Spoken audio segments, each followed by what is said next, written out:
it's very rewarding, and something I'm very grateful for in this profession. When opening your practice and, the whole COVID thing hitting, and to this day, we're still dealing with it. Has there been any, cause I know you guys do constant, education, right? Like, you have to continuously read, like, whatever new things are coming out. What changed, or what things were different for you that you had to implement on some of your patients, or have you even dealt with any COVID patients? Personally, I haven't actually. A lot of the, I think, um, none of my patients personally have had COVID, and no one's come in like, I have COVID.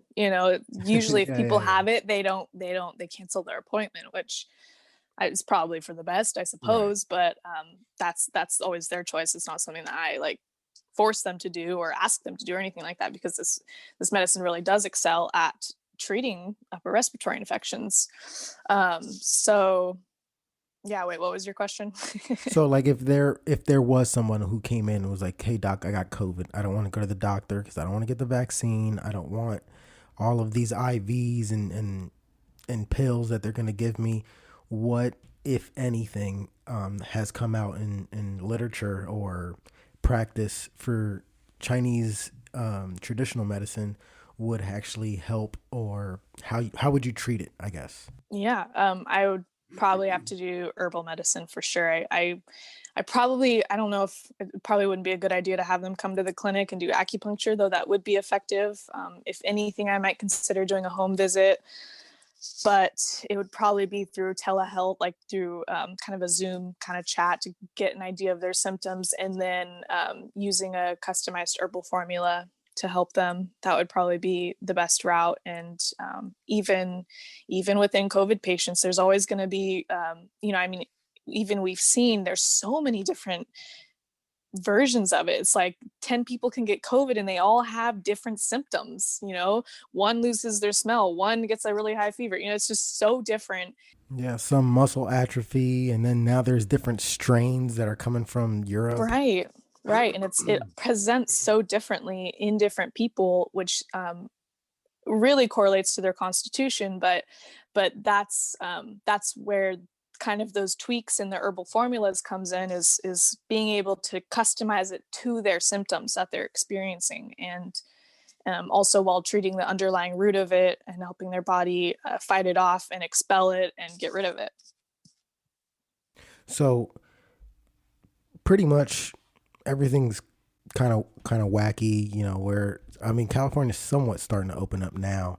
Um how long do you think we have till this is, herd immunity, kind of things of that nature? Do you have any experience or any thoughts on what's going to happen, or how it's going to change, what trends? Yeah, it's really hard to say. And if I was a fortune teller, I probably would have a better answer for you. But Right. it's kind of more in the hands of the powers that be. Kind of the big guys up top making the calls, and calling the shots and all that. I'd like to say that it won't be much longer. I think this has been drawn out longer than any of us have anticipated. Um, and we keep hearing on the news, oh, this is, got to find a new normal, a new normal. There's always this new normal, and I don't think any of us know what that's going to look like. Yeah. Do you think it's blown out of proportion at all? I'm in this space where it's comparatively from when it started, people thought it was going to be another Spanish flu. Like, so many deaths. Granted, I'm not taking away anything from the number of people who have actually died from this, but over the course of a year, we're finding out that it's not the Spanish flu again. You know, Right.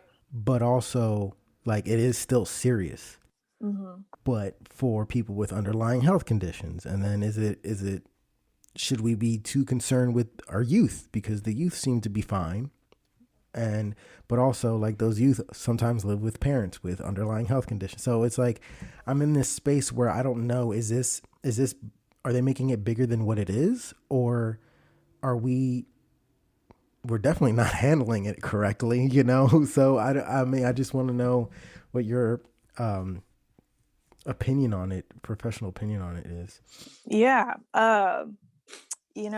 I'd say that it's not entirely my place to say, but if I had an opinion, we've had so many, like if you look at human history, we've had so many pandemics like this, and I don't think any one of them has had quite the same economic impact as this one in particular has had.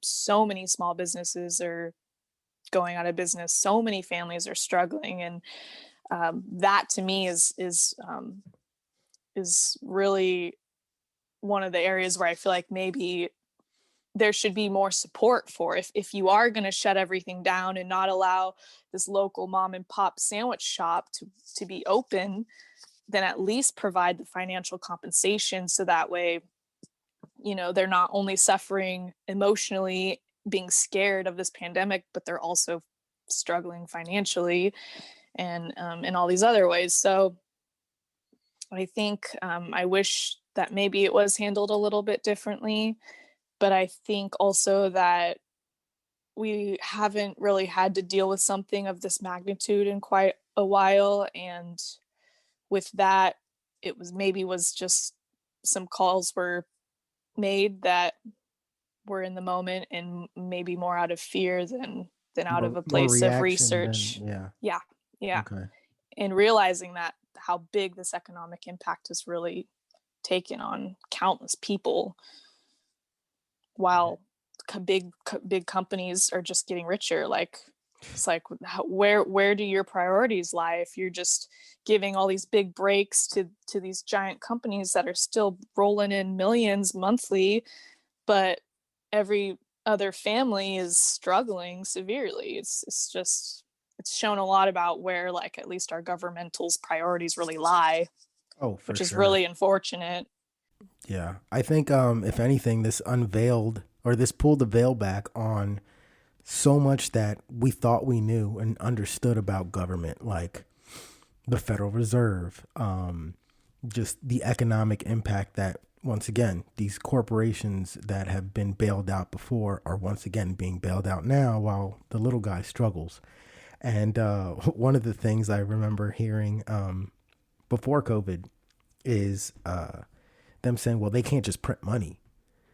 And that just the biggest lie that turned out to be, because that's exactly that's exactly what they have been doing, is just printing out money constantly and constantly. So, Right. but I'm thank you for your opinion on all those things. Just to go back to your profession, what makes what you do hard? Hard. um I think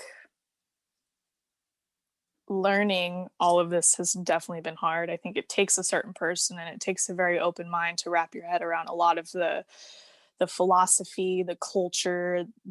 There's so many differences, not only to Chinese culture, but to ancient Chinese culture, to when this medicine was born, over 2,000 years ago. And that was a big challenge because it's, I think, growing up in Western culture, we're very logically oriented and very much like, if this then that.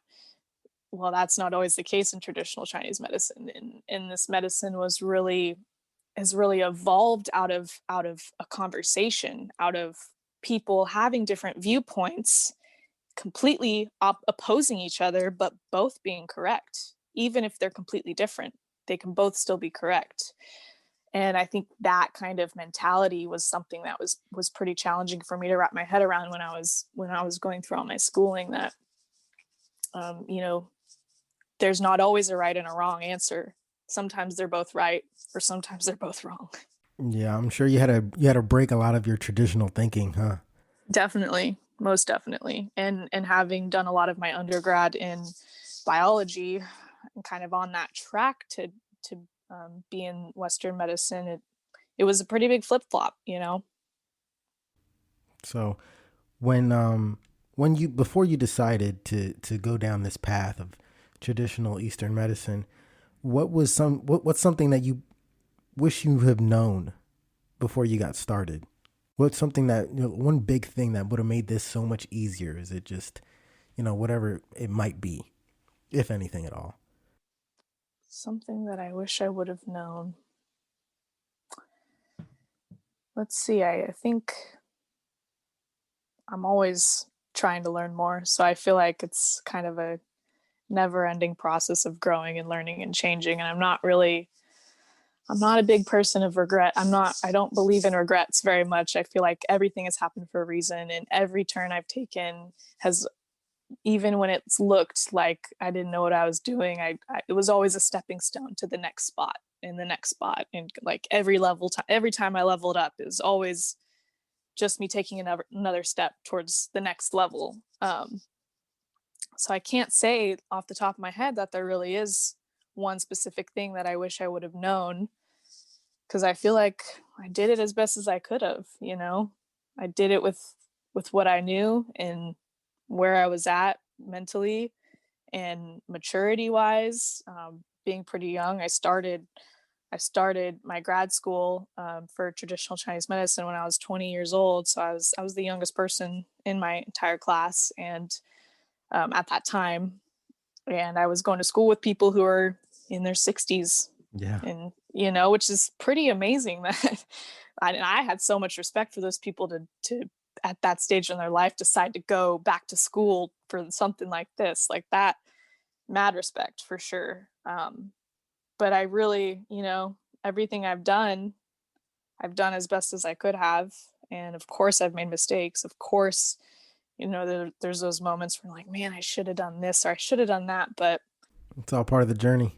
exactly, exactly. It's always been part of the journey. I'm painting a picture, and even if there's these little areas of the picture that don't look as pretty once the picture's fully done, and I get to step back and look at it, it'll look pretty good. Yeah, I guess that's what matters, huh? Well, that's fortunate. A lot of people don't have that answer, but I like that answer. Yeah, thank you. Going to school with, people in their 60s and just the older crowd who decided to go back and learn other forms of knowledge in the medical field. Did you have any mentors to help you along the way, or any role models that you could that you possibly helped you and kept you going when you felt like quitting, if at all? Yeah.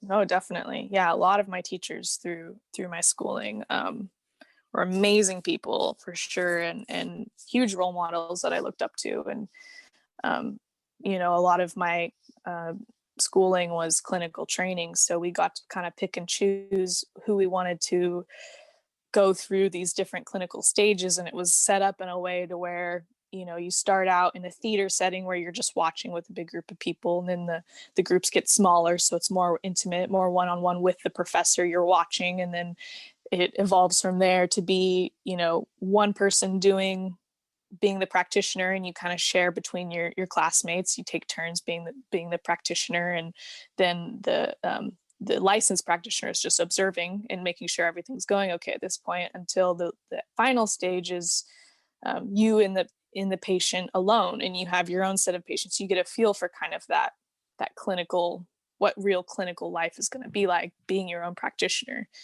um, so I was able to pick and choose a lot of my mentors along the way, and kind of knowing their different strong suits, their different areas of specialty or expertise. I always had a lot of options available to me to be able to delve into any facet that I wanted to go into or learn more about, or see a different perspective in how someone else treats versus how this other person treats. So there were countless people for sure, all of which were my teachers, most definitely. And yeah, all people I'm super grateful for to have met and still know today. Awesome. Nice community that you start to develop in a kind of a family relationship over, especially because you go to school for so damn long. Exactly. Yeah. Yeah. It was quite a while. For people who might be wanting to pursue a career path such as yours, what are some resources and maybe some advice that you'd give them?